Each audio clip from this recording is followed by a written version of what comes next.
Good morning. All India radio और राजसभा के analysis में आप सबों का स्वागत। अगर ऑल इंडिया रेडियो के अंदर न्यूज़ की बात करें तो एक न्यूज़ है हमारे पास, डिस्कस करेंगे। नेक्स्ट जो बात की गई है देश देशांतर के अंदर, वो ड्राफ्ट वेजेस रूल कोड 2019 के बारे में बात की गई है, मतलब लेबर के बारे में बात की गई है, डिस्कस करेंगे। नेक्स्ट जो बात की गई है, गूगल ने कुछ पैसे दिए हैं तो उसके बारे में बात करेंगे, द बिग पिक्चर का आर्टिकल। तो चलिए डिस्कशन स्टार्ट करते हैं।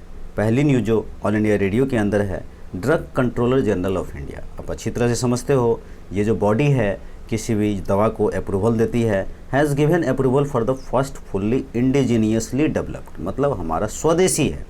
ये जो फिनोमिकल पॉलीसैकराइड कंजुगेट वैक्सीन, इसका नाम है मतलब निमोनिया के लिए है P pneumococcal polysaccharide conjugate vaccine, इस तरह का कुछ नाम है। This vaccine is used for active immunization against invasive diseases and pneumonia caused by streptococcus pneumonia. Pneumonia के लिए है the vaccine is administered in the intramuscular manner. This is the first indigenously developed vaccine in the field of pneumonia. Pneumonia के क्षेत्र में पहला है और हमारे देश का बहुत बड़ा बीमारी है, अक्सर देखने को मिलता है वनरेबल पीपुल में। Earlier the demand such vaccine was substantially made by licensed imports in the country. और इसका जो क्लिनिकल ट्रायल हुआ है वो ज़्यादातर अफ्रीकन कंट्री पर हुआ है, तो ये ध्यान में रखने वाली चीज़ है। चलते हैं नेक्स्ट आर्टिकल पे। नेक्स्ट आर्टिकल की बात करें तो यहाँ पर लेबर के लिए बात की गई है। असल में हुआ क्या है, 7 जुलाई से शुरू अगले 45 दिनों तक सभी पक्ष, मतलब एक ड्राफ्ट रिलीज़ हुआ है जिसमें 4 श्रम कानून में फोर लेबर कोड में हम लोग डाल रहे हैं उसको। तो उसी के बारे में थोड़ा बात किया जाए तो इसमें मेनली बात की गई है 8 घंटे का वर्क की बात की गई है। अभी देखो कोविड चल रहा है, वर्कर ज़्यादा है नहीं और वर्कर से ज़्यादा टाइम तक 10 से 12 घंटे तक काम करा रहे हैं, तो अब वर्कर कम होंगे तो जाहिर सी बात है काम ज़्यादा कराना पड़ेगा। तो यहाँ पर दिक्कत आ रही है। वेजेस तय करने का जो पैरामीटर हैं जो किया गया है 2700 कैलोरी के आसपास, क्या वो सही है? जो खर्च होता है हेल्थ पर या फिर एजुकेशन पर, ये इन सब पर बातें की गई हैं।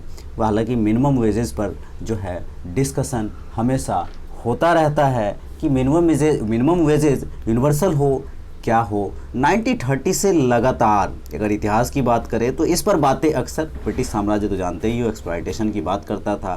देखो असल में एक मिनिमम वेजेस एक सर्टेन लिमिट में इतना पैसा होना, इतना रुपया होना चाहिए, उसके बाद स्टेट गवर्नमेंट अपने अपने हिसाब से कर सकता है सेट। अब देखो माइग्रेशन क्यों होता है, अक्सर हम बातें करते हैं। पहला होता है इन सर्च ऑफ एम्प्लॉयमेंट, उसको जॉब की ज़रूरत होती है। दूसरा, अगर किसी को अपने स्टेट में 5,000 रुपये मन मिल रहे हैं और दूसरे स्टेट में 8,000 रुपये मिल रहे हैं, तो कॉमन सेंस नॉर्मली वो पलायन कर जाएगा, तो जहाँ ज़्यादा पैसे मिलते हैं वहाँ जाता है। मैं आपको एक बात बताऊं, जो वेजेस एक्ट है असल में कंपनीज लोग इसको सही से फॉर्मुलेट नहीं करते हैं। एक बार याद है आप केस स्टडी में इसे यूज़ कर सकते हो। एक बंदा था, वो मेरे को मिला था एक शॉप पे, तो उसका बॉम्बे में जो है सो किसी कंपनी में कुछ पैसे फंसे हुए थे, करीब 30 to 35,000 के आसपास, और EPFO की वेबसाइट पे जा कर के जो है सो उस पैसे को निकाला जा सकता था। तो मेरे को बोला भैया पैसे नहीं निकल रहे हैं, सो ऐसे ऐसे आप देखो, मतलब कुछ ट्राई करो। तो मैंने अच्छा रुको देखता हूँ। तो उसमें जब देखा, मैंने चेक किया ऑनलाइन सब कुछ, तो उसमें मिला मेरे को क्या कि वो उसने रिलीविंग डेट नहीं लिखा था। अब भाई जॉब उसने छोड़ दिया और रिलीविंग डेट तो आप लिखोगे ना, तब ना उतने तक का वो इंटरेस्ट बन करके उसके पैसे मिलेंगे। तो मैंने उसके ऑनर से जब बात की तो ऑनर ने बोला भैया ऐसे थोड़ी ना होता है, ऐसे नहीं होता है। तो उसको जब मैंने अपने तरीके से, मतलब ऑफिसर टाइप कुछ बोला, तो बात करने के बाद उसने रिलीविंग डेट डाल दिया, उसके 35 था। मतलब कुल मिलाकर के मैं कहना ये चाहता हूँ, ये लोग लूप होल का इस्तेमाल करते हैं। तो इस पे वर्क करने की, अब देखो उस लेबर ने इतनी मेहनत से पैसे कमाए थे, PPF का फंड था, पैसा था जमा किया हुआ, तो उसका तो हक है, उसे तो मिलना चाहिए। देखो मेजॉरिटी में क्या है, अनऑर्गेनाइज सेक्टर जो है सो अनऑर्गेनाइज सेक्टर में है। मालिक और मजदूर के बीच में एक कॉम्बिनेशन नहीं बनता है, फैमिली टाइप नहीं बनता है। तो इसे बनाने की ज़रूरत है। प्रत्येक मजदूर को उसके सिक्योरिटी दी जाए, प्रत्येक मजदूर को सिक्योरिटी दी जाए।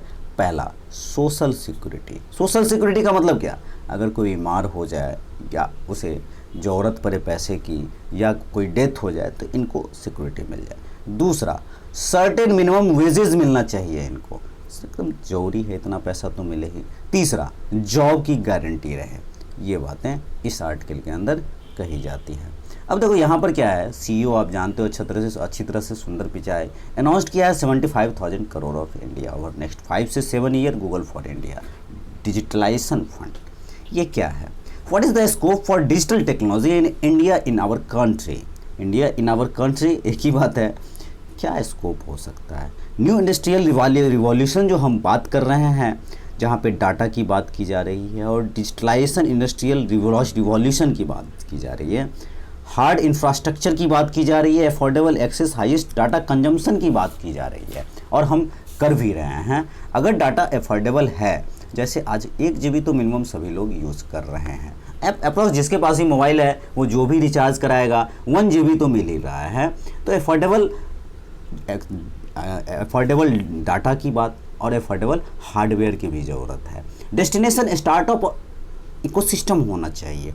अगर इकोसिस्टम सही डेवलप हो जाए तो India Google investment place, India is a Google नहीं गोल्डन इन्वेस्टमेंट प्लेस, अच्छा गोल्डन इन्वेस्टमेंट प्लेस आप कह सकते हो।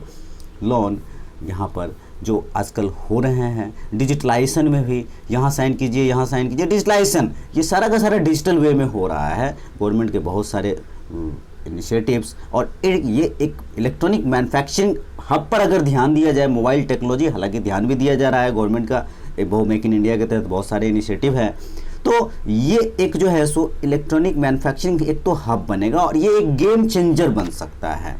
और जिस तरह से हम लोग ऑनलाइन एजुकेशन की बात करते हैं इस कोविड-19 में, और रूरल पुश की ज़रूरत है, रूरल एरिया में इसको पुश करने की ज़रूरत है। हालांकि आजकल रूरल एरिया में भी ये जो बहुत सारे डिजिटल ट्रांजेक्शन होते हैं, गूगल पे हो, फ़ोन पे, देयर आर सो मेनी, तो वो चल रहा है। हम ऑलरेडी सिलिकॉन वैली की बात करते थे, हमारा साइज़ बिग ट्रांजेक्शन का है, हमारा साइज़ इतना बड़ा है कि बिग ट्रांजेक्शन क्या हो सकता है, हो भी रहा है।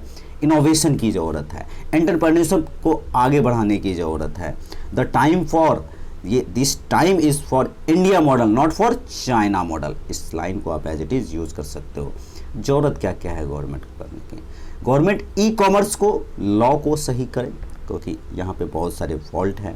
आईटी लॉ को सही की जाए, ब्लॉकचेन टेक्नोलॉजी को एकदम सही तरीके से तंदुरुस्त किया जाए, रिस्पेक्टिव स्टेट पुलिस को सही किया जाए, एम्प्लॉयमेंट अपॉर्चुनिटी दी जाए अच्छी तरह से, और सिक्योरिटी एंड प्राइवेसी जो इश्यूज़ है उसके ऊपर भी बात की जाए, और डायलॉग किया जाए किसके साथ? कंपनी के साथ। अगर कंपनी के साथ डायलॉग किया जाए तो शायद ये एक बेटर इंफ्रास्ट्रक्चर, कंपनी को भी आसानी होगा। और ये जो हम फैमिली की बात करते हैं, कंपनी मतलब वर्कर और उसके ऑनर, तो एक फैमिली की तरह वर्क कर पाएगा ये अच्छी तरह से। तो आज के डिस्कशन में इतना ही था। Thank you.